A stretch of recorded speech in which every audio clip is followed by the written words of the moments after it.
Today, I'll show you how to use the IF formula in LibreOffice Calc. Whether you're new to spreadsheets or just need a refresher, this guide will walk you through the essential steps to get started with this powerful tool.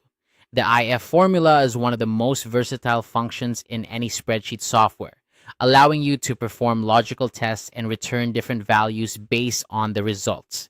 Let's dive right in. First things first, you'll want to open the LibreOffice application on your computer.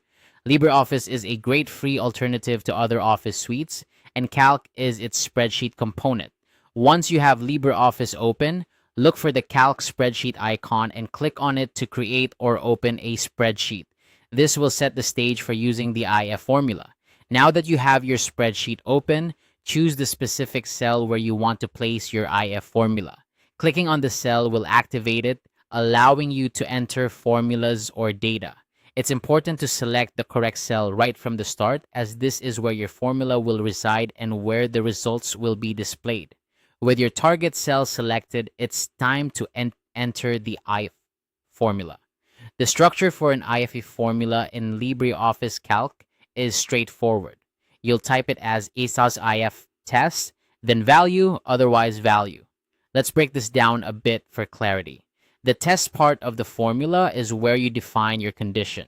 This could be a simple comparison like checking if a cell value is greater than a certain number. For instance, if you want to test if the value in cell A1 is greater than 10, you'd write it as A110. The then value is what the formula should return if your test proves true. Think of it as the yes branch of your logic. If A1 is indeed greater than 10, you might want the cell to display pass. You would then set then value to pass. Finally, the otherwise value comes into play if the test is false.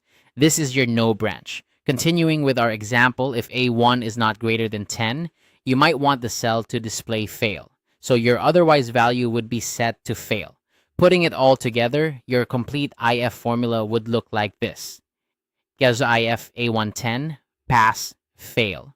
Once you type this into your selected cell and press enter, Calc will evaluate the condition and display pass or fail based on the value in cell A1. And there you have it, a basic introduction to using the IF formula in LibreOffice Calc. This formula is incredibly useful for making decisions within your spreadsheets, and with practice, you'll find countless ways to incorporate it into your work.